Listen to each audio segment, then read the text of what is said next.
They clutched my hand when they took their last breath, eyes filled with tears, whispers of love, promises not to forget me.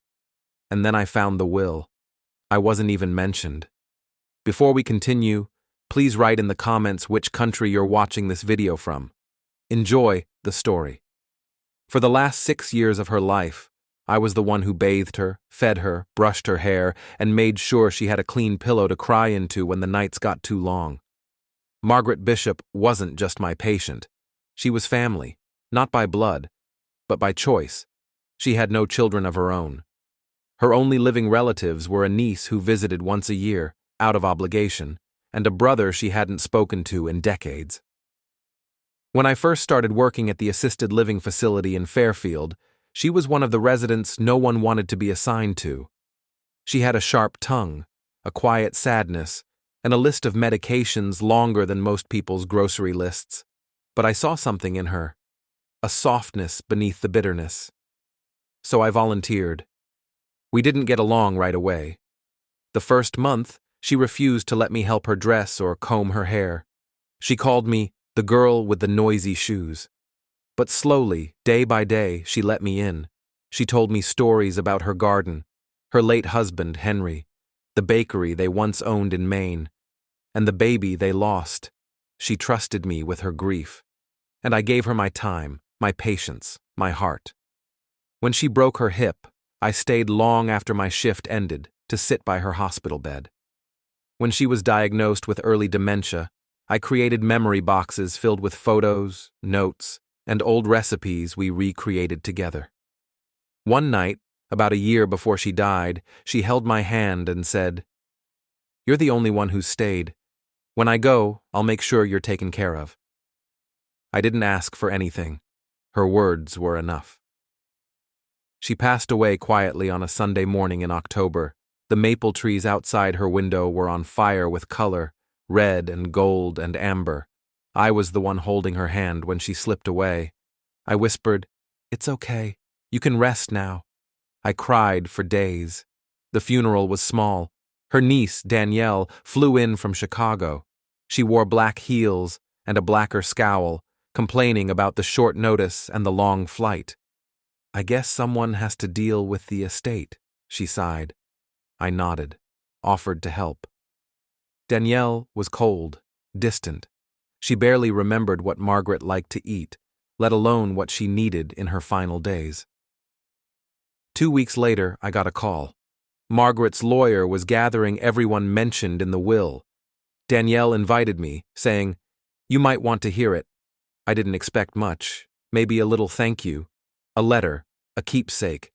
I didn't care about money, but I cared about her. When I arrived, the lawyer gave us coffee and asked us to sit. There were only 3 people in the room, me, Danielle, and a man I didn't know. Tall, late 40s, quiet. The will was read out loud. To Danielle, the house, the bank accounts, the antique jewelry. To the man, revealed to be her estranged brother, a sizable sum in cash as a gesture of forgiveness. And to me, nothing, not a sentence, not a mention, not a single word. Danielle looked at me sideways, lips curling in a smirk. "I guess she had her reasons," she said. I nodded politely, but inside, something cracked. This wasn't about the inheritance. This was about being erased. I cared for her until the end, loved her like my own family, and she left me out like I was nothing. But the story doesn't end there, because that day, after the will was read, I noticed something odd in the corner of her lawyer's office. A small, wooden box, one I'd seen before, in Margaret's room. And that box would change everything. The box was small, about the size of a shoebox, but hand-carved, with delicate floral etchings and a brass latch shaped like a rose. I recognized it instantly. It had always sat on Margaret's bedside table. I used to dust around it during my night shifts. Once, I asked her what was inside. She smiled faintly and said, "My secrets." At the time, I thought it was just a sweet, cryptic answer from an old woman who liked to keep a little mystery. Now, as I saw it sitting quietly in her lawyer's office, away from the other paperwork and untouched by the hands of Danielle or her brother, something in my chest tightened. Why was it here? I waited until the meeting ended. Danielle left in a hurry, clutching a thick folder with estate documents. The brother followed silently, without a glance back. I lingered. The lawyer, Mr. Elwood, began gathering papers. I cleared my throat gently. "Excuse me," I said. "That box on the shelf, was it Margaret's?" He looked up, surprised. "Yes, she had it sent here for safekeeping a few months ago. Said it wasn't part of the formal estate." "May I see it?" He hesitated. "She asked that it only be opened by someone she trusted. Said I'd know who that was when the time came." His eyes studied me. "Were you close to her?" "I was with her every day. For 6 years." Mr. Elwood's expression softened. "I think she meant for you to have it," he said. "But it's not listed in any official documents. She must have kept this separate." He handed me the box carefully, like it was something sacred. I took it home, my heart pounding the entire drive. That night, I sat at my kitchen table, hands trembling as I unlatched the rose-shaped clasp. Inside was a stack of handwritten letters, folded carefully and tied with a faded green ribbon. Beneath them, a sealed envelope with my name on it in Margaret's elegant, looping handwriting. And under that, a small cloth pouch that felt heavy in my hand. I opened the letter first. "Dear Elsie, if you're reading this, it means I've already left this world. I hope it was peaceful. I hope you were there. There are things I never said aloud, things I didn't know how to say. But you were the only one who truly saw me. You gave me more love and care than my own family, and for that, I'm eternally grateful. I couldn't change the formal will without drawing attention I didn't want. Danielle was already watching me like a hawk, and my brother, well, you know how that went. But this box is yours. Everything in it. My words, my memories, and what I've left behind. Don't let them make you feel small. You mattered more to me than they ever will. With love, Margaret." I pressed the letter to my chest and sobbed. Not because of what she gave me, but because she remembered. Because she saw me. After the tears passed, I untied the ribbon around the letters. There were dozens of them, dated, catalogued, like a journal written over time. Stories of her life, regrets, warnings about Danielle's greed, notes about the bakery she once owned. And tucked in the final letter, I found a folded deed to a small cottage on the coast of Maine, signed over to me. With it was the pouch I hadn't opened yet. Inside, a vintage gold locket, the one she used to wear around her neck back when she first arrived at the facility. I thought it had been lost years ago. It held 2 photos, one of Margaret as a young woman and the other of me. I gasped. She had printed a picture of us, taken at the Christmas party 3 years ago. I was helping her with a paper crown from a party cracker. We were laughing. She kept that. Not the photos of Danielle. Not her brother. Me. The next morning I went back to the lawyer with the deed. Mr. Elwood's face lit up when he saw it. "She made it legal," he said. "This isn't part of the will. She filed it separately. It's yours." Danielle called me 2 days later. "I heard about the cottage," she said flatly. She must have been confused. "No," I said. "She was clear. She gave it to someone who stayed." And I hung up. But that wasn't the end. Because tucked inside one of the last letters was a name I didn't recognize. A man Margaret had feared, and a secret she took to the grave. Almost. The name was written in the margin of a letter dated 3 years before Margaret died. "Don't trust Vernon Hale." That was it. No explanation. Just a warning, underlined twice in shaky pen. I read it 3 times. The name meant nothing to me. I'd never heard Margaret mention it. It wasn't in the official will. It wasn't anyone I'd met. But the way she wrote it, urgent, almost fearful, chilled me. I began combing through the rest of the letters. The name popped up again, a few pages later. He called again. I told him to stop, told him I wasn't paying another cent. If anything happens to me, look into Vernon Hale. Danielle doesn't know the full story. I never told her about the loan. I was ashamed. Loan? I felt like I was staring at puzzle pieces with no edges. I brought the letters and the name to Mr. Elwood, hoping he'd know something. He skimmed them, frowning deeper with every page. I know the name, he said finally. Vernon Hale was a business partner of Margaret's husband, back when they were trying to expand the bakery in the 80s. It fell apart, badly. There were accusations, fraud, stolen money, but no one ever proved anything. Did Margaret owe him? I asked. Elwood shook his head. More likely the other way around. But Vernon was clever. He had a reputation for making things difficult, legally and otherwise. I left the office that day with a knot in my stomach. Margaret had trusted me with everything else, but she'd never told me about Vernon while she was alive. Only written about him, in ink that faded with time. Whatever had happened, it still haunted her. That night, I sat on the floor of my apartment with every letter spread around me. I found one more clue. It was a photo, folded inside a Christmas card from 5 years ago. Margaret and a man standing in front of a weathered building. Her hand was on his shoulder, but her face was turned slightly away. He was smiling, but she looked uneasy. On the back, in tiny writing, V. Hale, 2018. It was him. I searched his name online. He still lived in Maine, not far from the cottage Margaret left me. He ran a small property management firm. A few complaints, nothing public. But something about his eyes in that photo stayed with me. Cold, calculating. I considered ignoring it, letting it go, leaving the past buried with Margaret.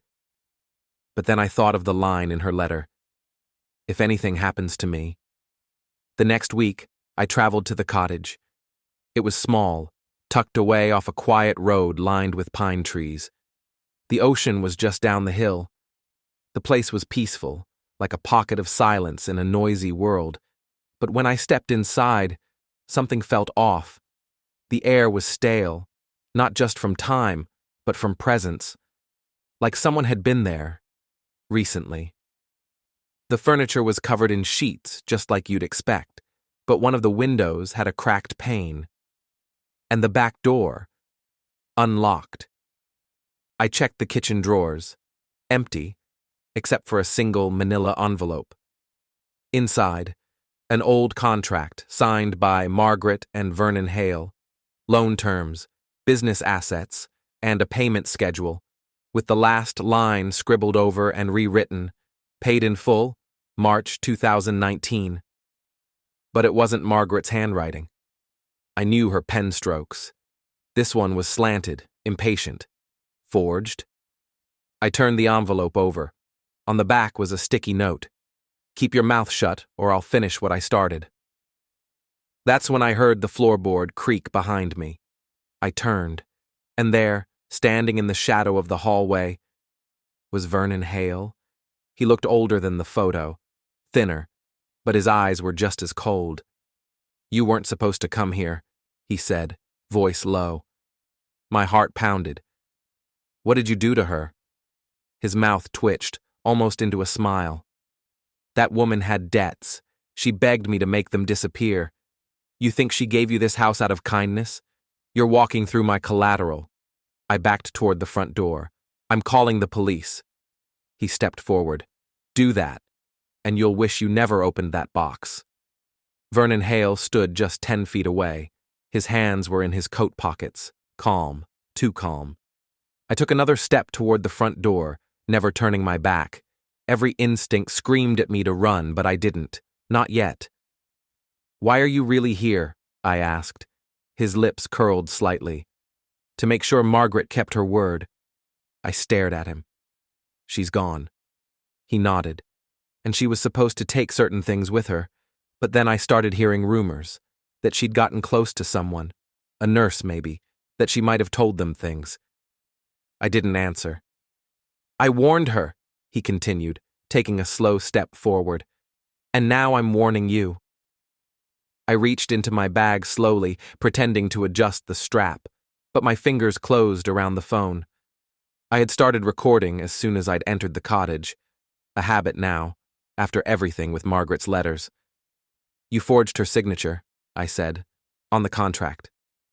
He didn't deny it. She owed me, he said simply. She got scared when the bakery went under, thought she could cut ties. I kept the pressure low, didn't make a fuss, until she made that little threat, said she'd go public. She left everything to me, I said, voice steadier than I felt. This property, those letters, the will, it's all legal. He shrugged. Then I guess we'll let a judge decide. But there was something dark in his eyes, something that said he had no plans to involve the courts. That night, I didn't sleep.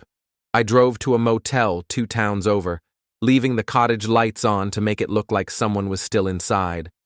I checked the locks 3 times before climbing into bed, still fully dressed, just in case I had to leave again.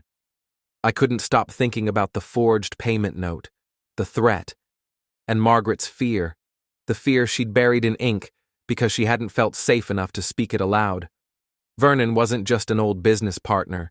He was a man who used silence as a weapon, and I had proof. The next morning, I returned to Fairfield, straight to Mr. Elwood's office. I played the audio for him, Vernon's words, his admission about Margaret, the veiled threats, everything.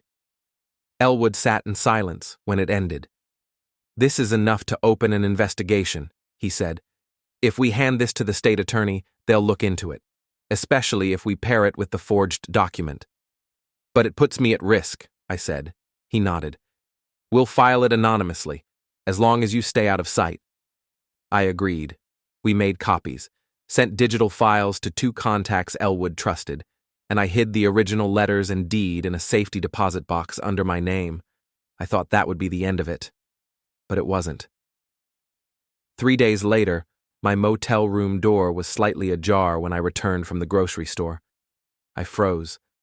Nothing looked broken or smashed, but the feeling was wrong, like the air had shifted. I stepped inside slowly, drawers open, closet rifled through, my duffel bag dumped out on the bed, and worst of all, the flash drive with my audio file was gone. They hadn't taken anything else, just the proof. I stood there, hands trembling, my mind racing. Vernon had found me, and he'd sent a message. That night, I got a call from an unknown number. I let it ring out. Then the voicemail came through. I told you to leave it alone. You think anyone's going to believe you now? You were nothing to her, just a nurse, just help. She pitied you. My jaw clenched. I played the message again, then uploaded it straight to the cloud. I was done hiding. If he wanted a quiet cover-up, he was going to regret stepping into the light. I called Elwood and told him everything. I want to go public, I said. The letters, the tape, the voicemail, all of it. He hesitated. Are you sure? Yes, I said. Margaret didn't have a voice when she was alive. I'm giving it to her now. The story broke 2 weeks later. It started with a small article on a local investigative blog. Silent Debt, the Forgotten Battle of Margaret Bishop. Within days, it spread. Regional news picked it up. A retired businesswoman, a forged contract, a hidden deed, a caregiver caught in the middle. I watched it all unfold from a cafe 2 towns over, nursing a lukewarm cup of coffee, hands wrapped tightly around the mug. They didn't use my name. Elwood had made sure of that. But Vernon knew. That night, I received one last message. It was a photo, a snapshot of the cottage. The caption read, "Not over. No number. No sender ID." I forwarded it to Elwood and the police. We already had a restraining order pending, and now they could push it forward as a criminal threat. But more than that, I was done being afraid. A week later, I went back to the cottage. Not because it was safe, but because it was mine. I brought with me fresh locks, a new alarm system, and the locket Margaret had left behind. I stood at the edge of the overgrown path and looked at the sea crashing against the rocks below, wind whipping through my coat. This place had once been a burden to Margaret, a reminder of fear, of debt, of silence. But she had passed it to me, not just as property, but as a symbol of trust, of truth. Inside, I found the furniture just as I'd left it. The back door still creaked, the windows still let in more air than they should, but the house felt lighter, the kind of quiet that didn't carry fear. And tucked into the guest room closet, inside an old shoebox I'd missed before, I found one final envelope. This one was addressed in different handwriting, blocky, careful, from Margaret's husband, Henry. It was dated 1989, decades old, still sealed. Inside was a letter and another contract. This one showed something shocking. Vernon had forged documents before. Back when the bakery collapsed, Vernon had embezzled funds. Henry had discovered it, tried to collect evidence. The letter was his written confession that he'd failed to protect their future, and he feared Vernon might retaliate. If anything ever happens to Margaret, or if she starts acting afraid, it's him. I couldn't stop it, but maybe someone else can. There it was, proof that Vernon had been manipulating Margaret for over 30 years. I scanned everything, backed it up to the cloud, sent it to Elwood, the state attorney, and the police, the final nail in the coffin. 2 months later, Vernon Hale was arrested. Wire fraud, forgery, threats, extortion. They linked him to 2 other elderly victims, women who had once owned coastal properties and suddenly gifted them to his shell company before they died. One of those cases was reopened. The headline made the news again, but this time it ended with one line that stayed with me. She left everything to the only person who stayed. I live in the cottage now. It's been renovated, slowly, room by room. I painted the living room yellow. The color Margaret once told me reminded her of sunlight through lace curtains. The locket she left me hangs by the window, her photo inside, always facing the sea. Sometimes I sit on the porch and read her letters aloud. It's my way of keeping her memory rooted in this place, not as a victim, but as a woman who found her voice through someone who cared, through me. People still ask why I stuck around after being left out of the will, but what they don't understand is, I wasn't forgotten. I wasn't invisible. I was chosen, not in ink or legal paper, but in quiet gestures, in locked boxes, in handwritten notes and faded photos, and in the kind of love that doesn't need an audience. Because in the end, I didn't need her fortune. I only needed to know I mattered, and now I know.